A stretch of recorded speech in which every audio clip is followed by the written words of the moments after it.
রাত তখন প্রায় 12টা। গ্রামের পাশে পুরনো শালবন পেরিয়ে শর্টকাট ধরেছিলাম। বাতাস একদম থম মেরে আছে, চারদিকে অদ্ভুত নীরবতা। হাঁটতে হাঁটতে হঠাৎ মনে হলো কেউ যেন আমার পিছনে নিঃশ্বাস ফেলছে। ঘুরে তাকাতেই দেখি কেউ নেই, তবুও সেই ঠান্ডা নিঃশ্বাস গায়ে কাঁটা দিচ্ছিল।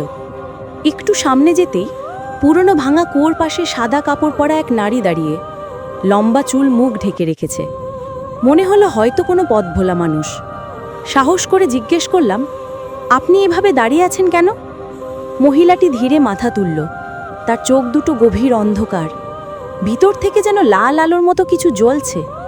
মুহূর্তেই আমার শরীর জমে গেল।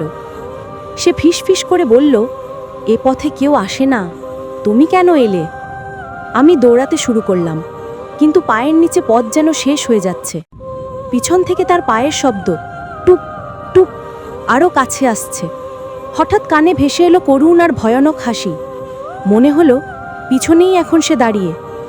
হাঁপাতে হাঁপাতে বাড়ির দরজায় পৌঁছে ভিতরে ঢোকার আগেই মনে হলো কেউ আমার কাঁধে ঠান্ডা হাত রাখল। দরজা বন্ধ করে পিছনে তাকাতেই দেখি কেউ নেই, কিন্তু সেই ঠান্ডা হাতের ছাপ আজও মিলিয়ে যায়নি।